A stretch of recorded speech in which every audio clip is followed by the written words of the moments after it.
So kicking off the cleanup, I've started milling out the inside surfaces, and after cutting off the flashing areas and having a better look at it, I have had a couple of shrinkage issues. One is just there, which is not problematic at all. It's nowhere near where it's going to be any sort of issues at all.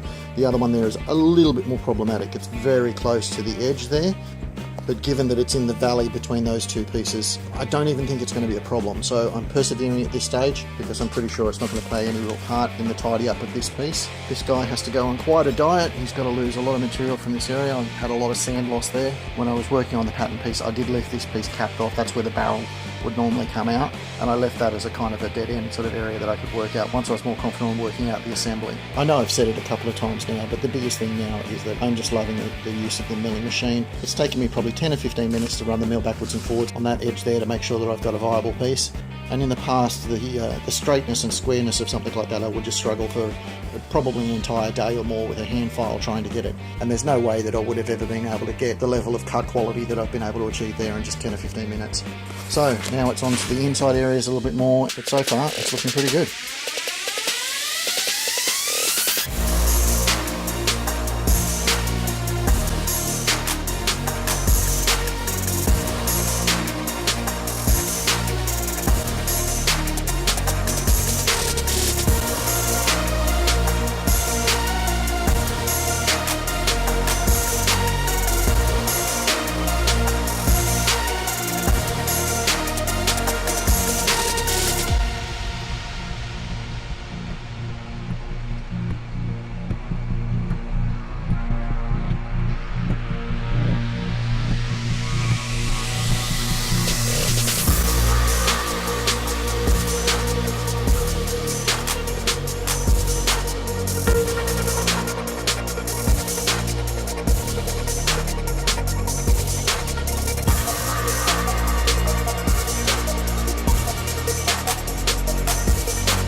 Whilst I'm by no means finished on the inside, that's all I'm going to do for the inside for now. As I said, there's still quite a lot of cleanup before I'm genuinely going to call it finished on the inside. But now what I want to do is get that entire surface sort of sanded down on a belt sander so that it's 100% level, and then I'll put it back into the mill face up so I can start getting rid of these flashing bits, and so that I can recut that piece in there the current end mill tool I've got is too big for that slot, so I have to change it out anyway. So I can't really see the point in continuing on it, given that I've got to swap it anyway for that piece. That will allow me to finish off that entire inside area and recut that slot, and I'll also be able to go around the outside surfaces of it to pick up the flashing areas for that as well.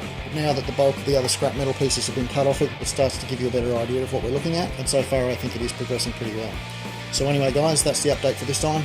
Thanks for watching, talk to you next time.